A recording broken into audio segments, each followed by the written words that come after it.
और सूत्र परावर्त योजक द्वारा समीकरण का मौखिक हल ज्ञात कीजिए। तो अभी हमें यहाँ मौखिक हल का बोला है, लेकिन हमें करना तो हमें लिख के ही बताना पड़ेगा, ठीक है, तुम्हें भी समझने के लिए और हमें भी। तो ये थोड़े ज़्यादा इतने इंपॉर्टेंट नहीं होते, लेकिन करने हमें फिर भी हैं। तो देखो क्या होता है सूत्र परावर्त योजक। और बेटा जो 10वीं के हिंदी मीडियम के बच्चे जो देख रहे हैं मेरे चैनल को, वो चैनल को सब्सक्राइब करें अगर नहीं किया है तो, और बाकी अपने दोस्तों को भी बताएं चैनल के बारे में, शेयर कर दें वीडियो, और औरों को भी बताएं चैनल सब्सक्राइब करें। वीडियो तो हम कंटिन्यू बनाएंगे, ठीक है। चलो तो अब करते हैं। तो परावर्त योजक सूत्र हमें लगाना क्या है। वैसे तो कई सारे अनुप्रयोग हैं सूत्र के, लेकिन हमें एक कोई करके एक सूत्र हमें याद रखना है, डी माइनस बी बटे ए माइनस सी। माइनस मतलब घटाना, माइनस शब्द ही यूज करेंगे हम घटाने के लिए, क्योंकि घटाना बहुत बड़ा हो जाता है बोलने में। अब देखो ये ए बी सी डी क्या है, मतलब हमें इनका हल करना है, मतलब एक्स का वाई का जो भी इनके अंदर चर पद है, मतलब एक्स वाई जेड है, उनका हमें मान बताना है। तो अब ये D B C D A क्या है ये, तो देखो अगर हमारा समीकरण इस तरीके से लिखा हुआ है कि पहले एक्स है, एक्स वाला कोई पद है, फिर अचर पद है, अचर पद मतलब जिसमें वेरी मतलब ये X Y A B C D कुछ ना हो, फिर एक्स वाला है और फिर अचर पद है। तो ऐसे समीकरण को हल करने के लिए हम ये सूत्र लगाते हैं। और इसमें ए बी सी डी क्या है, ए ये पहला वाला, जैसे 13 हो गया ए, ये -14 हो गया बी, ये सी हो गया 9, ये एक्स नहीं गिनने हैं, ठीक है, और ये डी हो गया 10।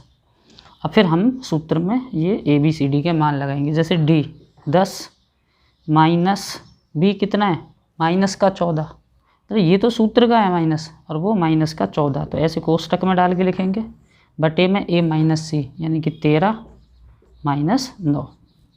अब देखो ये माइनस और कोष्टक माइनस, तो बीच में प्लस लग जाएगा, 10 प्लस 14, और ये 13 माइनस 9 कितना हो जाएगा 4, और 14 10 24 होते हैं, बटे में 4, 4 से ये भाग हो जाएगा 6 बार। तो एक्स का मान कितना आ गया 6। सीधा बिल्कुल ऐसे ही वो करना है। देखो ये ए हो गया, ये बी हो गया, ये सी और ये डी। तो x बराबर डी माइनस बी बटे ए माइनस सी, सूत्र इधर लिखा हुआ तो मैं इधर नहीं लिख रहा हूँ। तो डी कितना है -4 माइनस बी, तो माइनस का 4 फिर से हो गया, बटे ए माइनस सी, ए कितना है 3 और सी कितना है 5। मतलब जो जिसका मान है हमने रख दिया।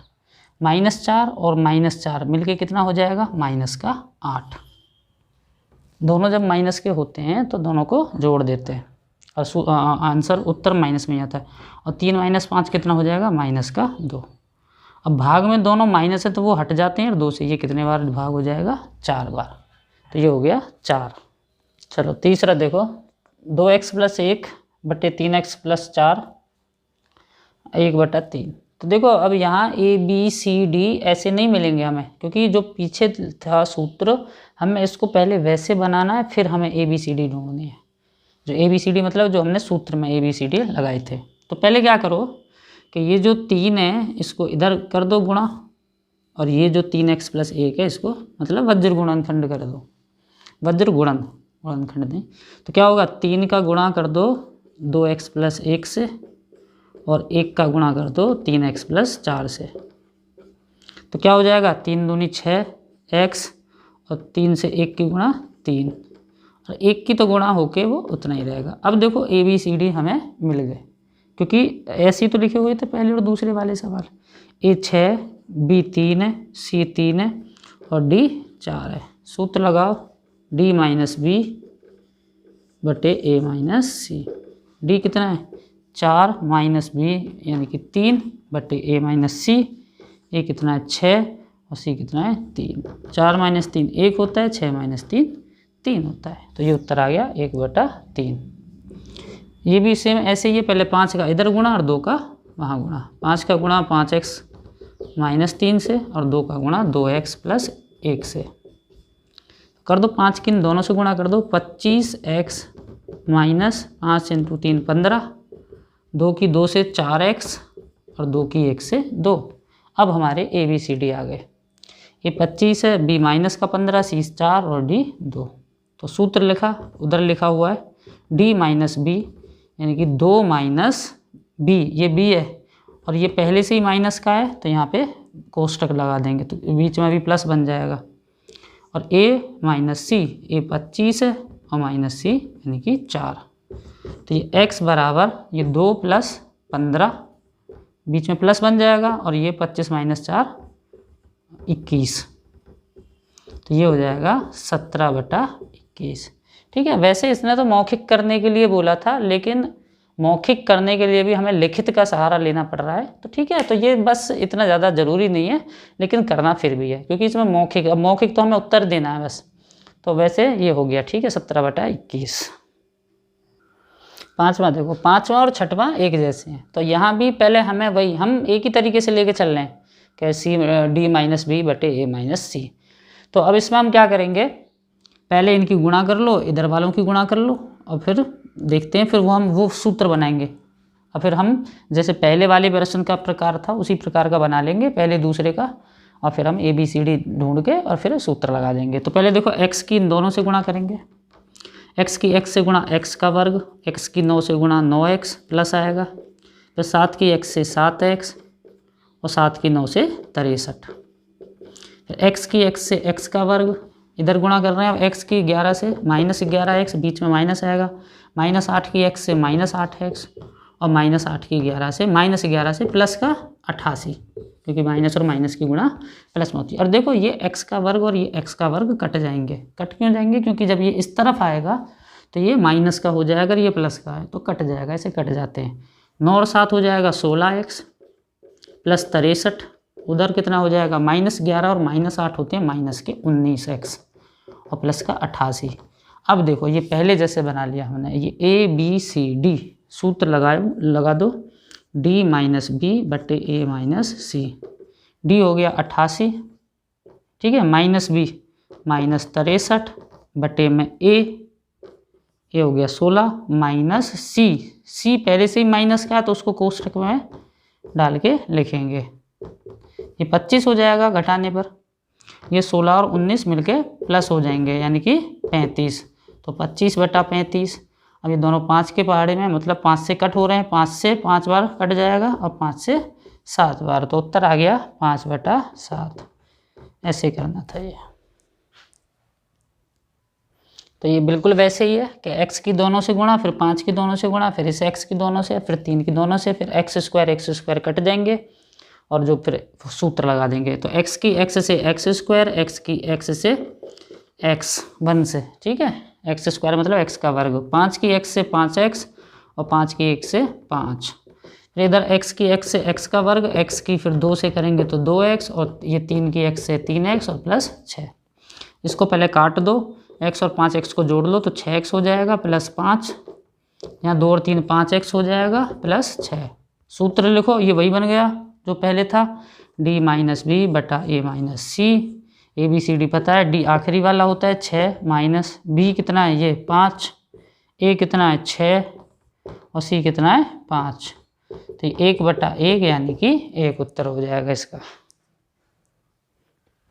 तो देखो, अब 2 और हैं, ये एक जैसे हैं, एक समझ में आ गया तो दूसरा बड़े आराम से हो जाएगा। 1/x + 1 - 2/x - 1। तो इसमें क्या है, अब यहाँ तो ऐसे भी नहीं कर सकते वज्र गुणन, क्रॉस मल्टीप्लाई, क्योंकि वो तब करते हैं जब बराबर में होते हैं। तो बराबर में कर दो, इसको उधर ले जाओ, तो क्या हो जाएगा 1/x + 1 बराबर, ये उधर जाएगा तो ये धनात्मक हो जाएगा। अब बिल्कुल पीछे वाले जैसे हो गया कि इसका गुणा इधर और नीचे इधर वाले का गुणा इधर। तो 1 का गुणा होगा x - 1 से और 2 का गुणा होगा x + 1 से। तो 1 से गुणा करने पे कुछ चेंज नहीं होता, वही उत्तर आता है, कुछ भी बदलाव नहीं होता। और 2 से कर दो, 2 की x से 2x और 2 की 1 से 2 प्लस में। अब ABCD A का यहाँ कुछ नहीं दिख रहा तो A 1 है, B ये है, C 2 है, D भी 2 है। सूत्र D-B/A-C। D क्या है 2, -B जब पहले से ही माइनस है तो कोष्ठक में लगा के लिखेंगे, बटे में A-C। A कितना है 1 माइनस, और C कितना है ये 2। तो ये 2 + 1 हो जाएगा 3, बटे में 1 - 2 कितना होता है -1। तो 2 और 1 3/-1, मतलब -3 हो जाएगा। 1 से भाग देने पे कोई फर्क नहीं होता, उतना ही रहता है। और माइनस है तो माइनस में उत्तर आएगा। ठीक है, अगला देखो, अभी 8वां देखो, तो ये भी इसी की तरह है, इसको उधर कर देंगे, धनात्मक बना लेंगे, फिर वज्र गुणन, फिर ABCD ढूंढेंगे। तो देखो 5/2x - 1, ये उधर जाएगा तो 9/3x - 2। अब वज्र गुणन मतलब 5 का इससे गुणा और 9 का इससे गुणा, 5 का गुणा 3x - 2 से और 9 का गुणा 2x - 1 से।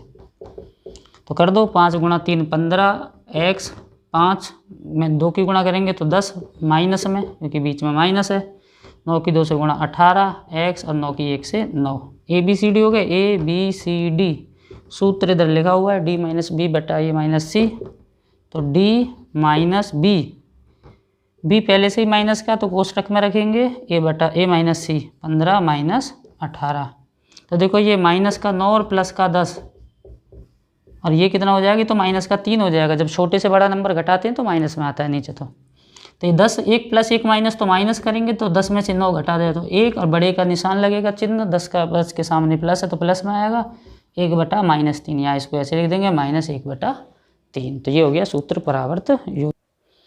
देखो अगला, यहाँ ये बहुत ज़रूरी है, इसमें से हर साल लगभग एक सवाल आता है कि सूत्र शून्यम साम्य समुच्चय द्वारा समीकरण हल कीजिए। तो अब हमें अलग सूत्र से हमें समीकरण हल करने हैं। आपके मौखिक भी नहीं बोला तो लिखित में ही करना है। तो देखो अब इसमें सूत्र तो एक ही है, देखो शून्य, हमें हर किसी चीज़ को शून्य रखना है, मतलब किसी को हमें शून्य रखना है, किसी पद को। अब किसको रखना है वो मैं तुम्हें साथ के साथ बताता चलूँगा, जैसे हर एक सवाल में। जैसे पीछे तो एक सूत्र बना रहे थे कि एक तरीके का बना के AX + B CX + D और ABCD ढूंढ के फिर हम उसमें सूत्र लगा रहे थे D - B/A - C। लेकिन यहाँ पे हमें किसी चीज़ को शून्य रखना है। अब किसको शून्य रखना है उसकी बात करते हैं। जैसे ये सवाल है, देखो इसमें कोष्टक में 2x + 1, 2x + 1 और यहाँ x + 3। तो देखो कोष्टक के बाहर अगर प्लस है और कुछ भी नहीं है तो कोष्टक को हटा देना चाहिए। ठीक है, अगर कोई नंबर होता तो उससे गुणा कर देते। तो अब ये ऐसे है। अब देखो 2x और x, तो ये तो जोड़ देंगे इनको सीधा, क्योंकि ये एक जैसे पद हैं, समान पद हैं। 2x और x हो गया 3x, और 1 और 3 हो गया 4, और वहाँ का हो गया 5x + 4। अब D B A B C D नहीं देखना, ठीक है। अब हमें क्या देखना है कि अगर किसी समीकरण हमारा इस तरीके से लिखा हुआ है, जैसे हमने पीछे भी लिखा हुआ था पहला प्रश्न, और उसमें जो अचर पद है, अगर अचर पद जो है वो एक जैसे हैं, अचर पद, हाँ अचर पद मतलब जिसमें x वगैरह नहीं है, वो एक जैसे हैं। एक जैसे मतलब एक बराबर है, जैसे यहाँ 4 है यहाँ 4 है, तो सीधा उत्तर 0। तो हम कैसे लिखेंगे, यदि अचर पद 0 है तो x = 0। तो हो गया इस समीकरण का हल कि x का मान कितना होगा, 0, यानी कि 0 होगा। अब देखो दूसरा प्रश्न में क्या है, A कोष्टक x - 1, B कोष्टक x - 1, C कोष्टक x - 1 और D कोष्टक x - 1। तो अगर ऐसा स्थिति है, अब देखो पहली बात कि अलग अलग स्थिति आएंगे, अलग अलग तरीके के प्रश्न आएंगे, तो वैदिक गणित में फिक्स है वही 4-6 प्रकार के, 4-6 टाइप के प्रश्न आएंगे, तो इतनी घबराने वाली बात नहीं है। तो हमें वो चीज़ें याद रखनी है। तो अगर ऐसी स्थिति बन रही है, देखो कि ये जो है मतलब ये तो क्या है, ये तो अचर पद हैं ABCD, ठीक है, या जो भी हैं चलो, और इनके साथ जो x - 1 है, ये भी x - 1 है, ये भी x - मतलब ये एक पद समान है सब में। तो जो समान है संख्या, समान है जो पद x - 1 x - 1 x - 1, तो हमें वो चीज़ शून्य रखनी है। तो हम क्या करेंगे, x - 1 = 0, तो x का मान कितना हो जाएगा, 1। समझ रहे हो। तो हमें ऐसे करके इसको भी कर देना है। चलो अब इसको देखो, x + 1 मतलब हाँ x + 9 = x + 3 x + 3। तब यहाँ पे तो अभी पुराने वाला नहीं लग रहा कोई भी हिसाब, क्योंकि वहाँ पे क्या था पिछले में कि एक जैसा था, यहाँ ऐसा नहीं है, ना ही पहले जैसा था। इसको क्या करना है, पहले इसको थोड़ा सा सरल कर लो, मतलब गुणा कर लो पहले। x का x से, x का वर्ग, x का 9 से 9x, 1 का x से x, 1 का 9 से 9, उधर आ जाओ, x का x से x का वर्ग, x का 3 से 3x, 3 का x से 3x और 3 का 3 से 9। ये पहले कट गया, ये काम हम पहले कर चुके हैं। 9x और 3x 12x + 9, 3x और 3x 6x प्लस 9। अब ये देखो जो इसके जो पहला था यानी कि वैसे 9वां था लेकिन शून्य, ये साम्य समुच्चय वाला जो पहला सवाल था ये वैसा बन गया कि अचर पद एक जैसे हैं। अचर पद एक जैसे हैं तो x का मान कितना होगा 0। ठीक है, तो ये हम लिखेंगे अचर पद समान है। तो अर्थात तो लिखो अर्थात का x बराबर 0। तो इसके x का मान कितना हो जाएगा 0 हो जाएगा यानी कि 0 हो जाएगा। अब देखो इसको करने के लिए हम क्या कर सकते हैं कि देखो यहाँ पे अचर एक 2 है एक 3 है, अब बटे में है लेकिन उससे कोई फर्क नहीं पड़ता। ये 2 है ये 3 है ये 4 है और ये 1 है।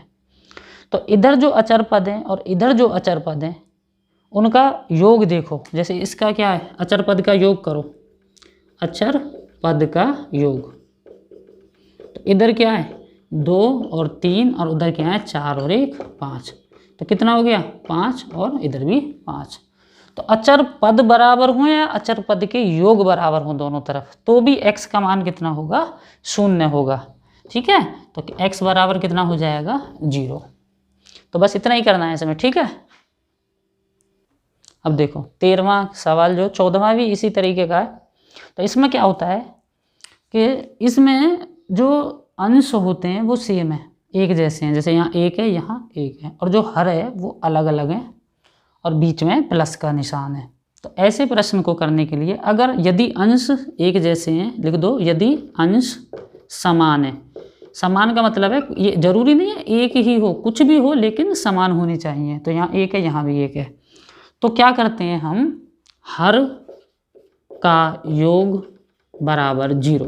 तो हमें हर के योग को 0 के बराबर रख देना है।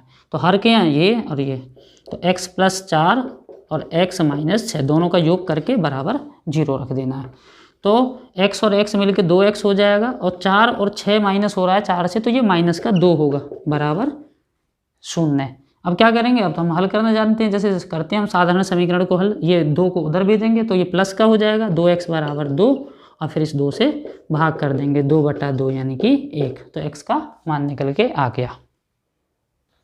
तो देखो ये तो बिल्कुल ऐसे ही है 5/3x + 2 5/2x + 8। तो अंश एक जैसे हैं तो हर का योग बराबर 0।